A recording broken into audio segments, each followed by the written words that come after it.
Hello and welcome back to a deep dive into Only Murders in the Building by JC Productions. Hope you're doing well. You may have noticed I'm wearing all white, and that is because this is the White Room episode, so it's perfectly themed. I've spread out the murder board so there's more space for all the information as it was getting cramped. But let's get straight into it with Only Murders in the Building, Season 3, Episode 4, The White Room. We open with a voiceover by Cinder Canning as we see Mabel looking for apartments. The place is very plain and cramped and costs $4,800 a month, and she is recommended to give the angry guy on the steps a $5 anytime she comes home to keep the peace. We discover that Cinder stepped down from her podcast for a year after the events of Season 2, where her assistant Poppy tried to frame her for Bunny's murder, which she is still angry about. Cinder has also changed her hair to blonde and still has her assistants look like her being blonde as well. She disagrees with claims saying she was cancelled and said she had been spending a year learning to live in alignment with her Dharma, and if that's what being cancelled means, then yes, she was cancelled. Cinder does state that she is at peace. All the apartments we see Mabel visit are pure white rooms. Is this indicating she feels lost and doesn't know what's next in her life, similar to how she was feeling when she imagined talking to Ben in episode 2? Mabel is avoiding a phone call from someone, we don't know who, as it's an unknown number. In the voiceover, Cinder says that loving a ritual too much can become an obsession, and before we know it, the ritual that once healed us has become our undoing, which seems to be relating to Mabel becoming more obsessive with solving murders, like her disappointment in episode 1 when Ben walked in alive before dying again as she wanted another case to solve. Could it be that much of a stretch for Mabel to commit murder herself in order to make a podcast? It's pretty unlikely. We also see a text from someone wanting to talk to Mabel, with her replying she wants nothing to do with them. Next, we find out that Joy has moved into Charles's apartment with a lot of her stuff, including a big fish tank of 62 fish. Just the right number. 61, you wonder if you're one short, and 63, you're the crazy fish lady. Joy admits that 35 years ago she thought Charles would die alone. Season 4. Charles expresses his nerves over his patter song in Death Rattle Dazzle, and Joy helps support Charles and puts his mind at ease. Mabel is at Oliver's apartment as she wants to go through the case, and Oliver reveals that he is in love with Loretta, who he's still yet to ask out. Mabel suggests returning to the theatre to look for clues and suggests Kimber poisoned Ben, to which Oliver questions if it has to be her, as she is one of the few cast members that can actually sing and has 2 million TikTok followers, which is great for press. Oliver says, on the other hand, the stage manager, world-class grump KT, who only has 12 followers, would be a better place to look, which is purely just based on who he wants to stay in his show. Mabel confirms our beliefs on Kimber, saying she was the only one who didn't have her hanky out of the cast, and that maybe she poisoned Ben at the theatre, and when that didn't work, she pushed him down the elevator shaft. And that in the camera footage from Ben's dressing room, it sounded like he was having a lover's spat before he collapsed on stage, which explains why he apologized to Kimber when he came back for making things messy, and she concludes saying that they would need to find out whether the two were secretly dating. Mabel also reveals that Kimber had something the murderer needed, a way to deliver the poison, then shows Charles and Oliver a TikTok of Kimber advertising her anti-aging serum, where she says, "Y'all are probably asking yourself, why does Ben Glenroy, co-bro, look like a 50-year-old baby? He's literally aging backwards, and I will tell you why. Because he uses my anti-aging serum. That's right, it's anti-aging, it's serum, and you guys can have it too." Kimber then appears behind them as they are watching the video. She thinks the three are interested in her serum and offers to put them on a waiting list, as since Ben signed on as unofficial spokesperson, she can't keep it in stock. Rehearsals begin, and Oliver suggests that they start with Charles's patter song. Charles is very apprehensive over the whole thing as he is struggling with the song and doesn't want to mess up in front of thousands of people. Charles keeps starting over it as he is nervous to perform it and even tries to convince Mabel not to watch. When Charles finally starts singing, he starts messing up words and then making it a more sweary performance until he blacks out into the White Room, looking very peaceful, airy, and light. We then see Charles snap back to reality without his trousers, or as Americans would say, pants, sitting in the bassinet on stage holding a baby doll by its foot and a shoe. The rest of the room are all horrified, with Howard asking to leave to speak to his therapist. Charles explains that he doesn't know what happened and that his mind had gone blank, saying he had crossed into another realm, then questions whether he is dead or on drugs, or dead and on drugs. The rest of the cast tell him he must have gone to the White Room, which is a stage thing, as on TV, if you mess up, you can have another take, but on stage, there's no net, you blank out, and that's it. Bobo says the same thing happened to him back in 2014 during a production of As You Like It in Wilmington. And he doesn't know what happened on that stage, but now there are pictures of his penis on the internet and he can only assume that's how they got there. I had to keep rewinding this scene as everyone's changing facial expression was hilarious when he made that speech.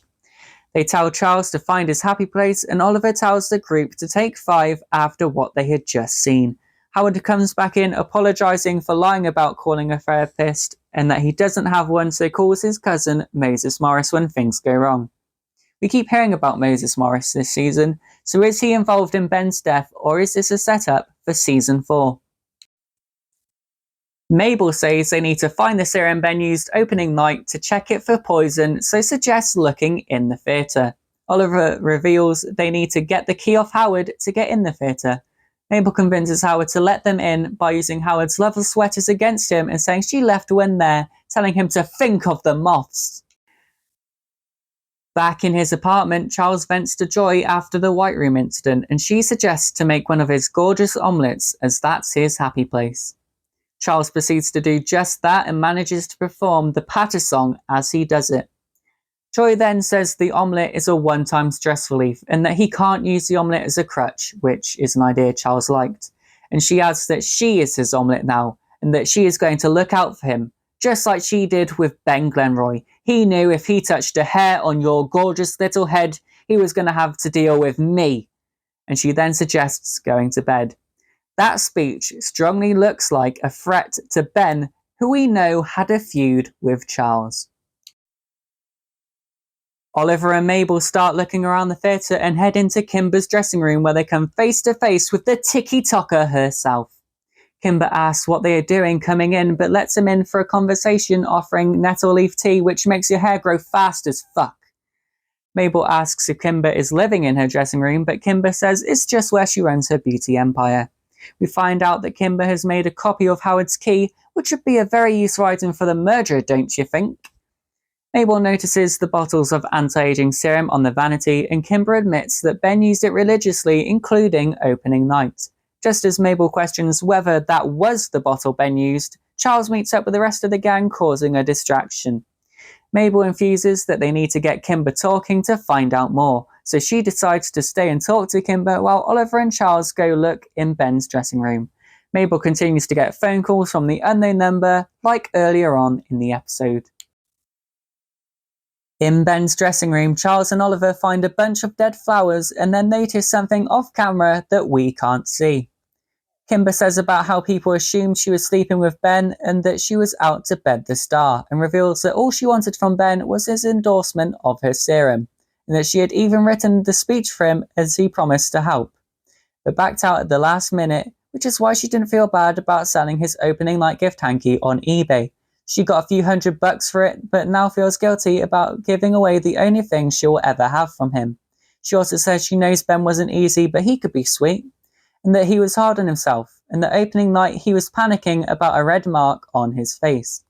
Mabel asks where he got it, but Kimber doesn't know, but he did get someone in his dressing room to help him cover it up. Kimber goes on about how she is struggling to get rid of the serum, which is technically Vaseline mixed with club soda. Mabel asks who was in Ben's dressing room. Kimber yet again doesn't know, but says they must have been a professional, as when Ben came out the mark was gone.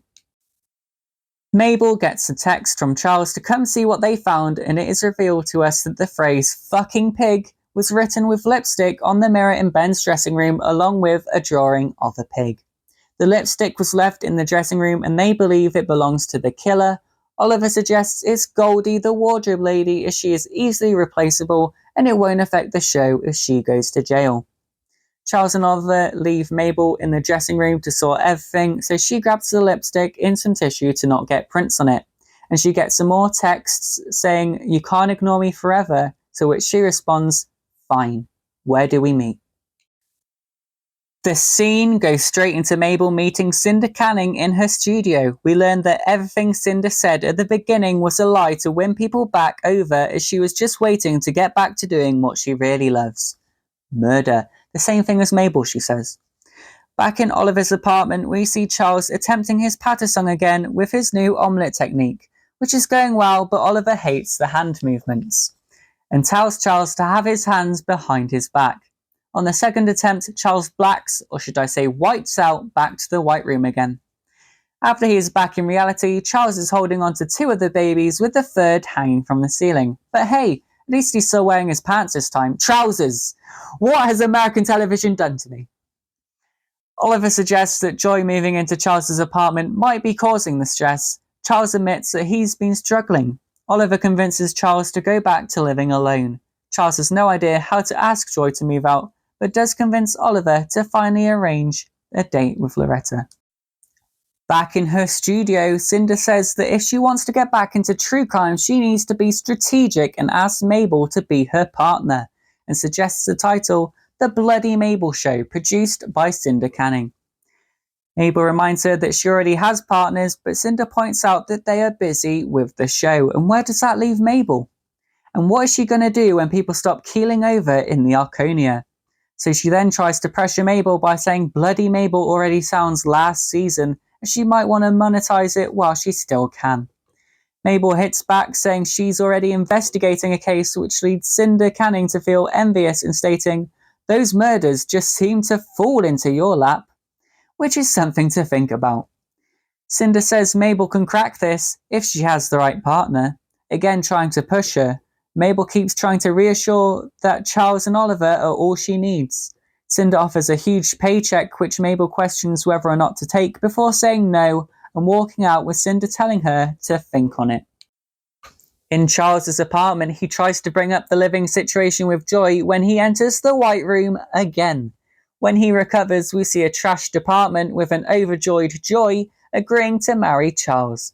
Oliver and Mabel walk in as this is happening.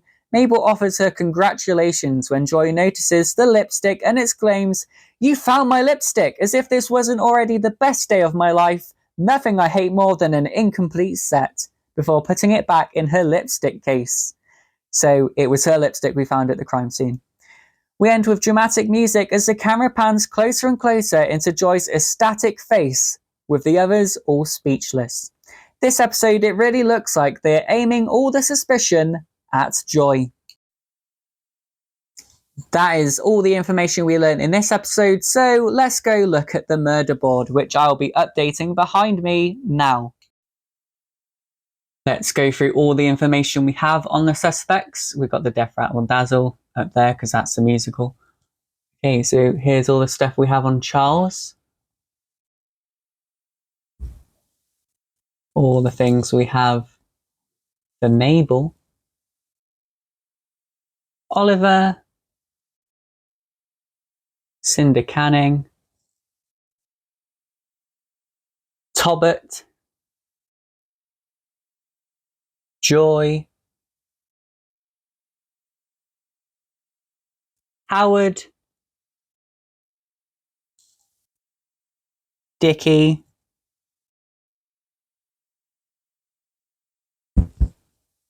Loretta.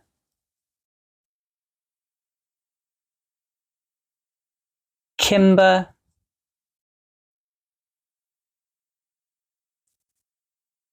Ben.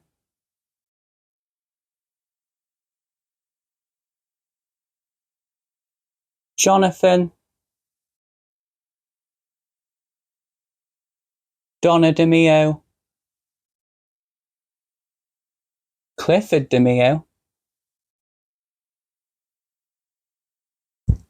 Ty. Katie. And finally, Bobo.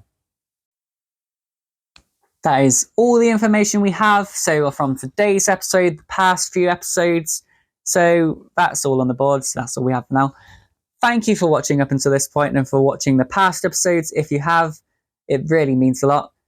We have got mics now. So this was the first episode with the mic. So hopefully the audio sounds better for this episode. That's all we have for today. So hope you all have a great week and thank you for watching. Bye.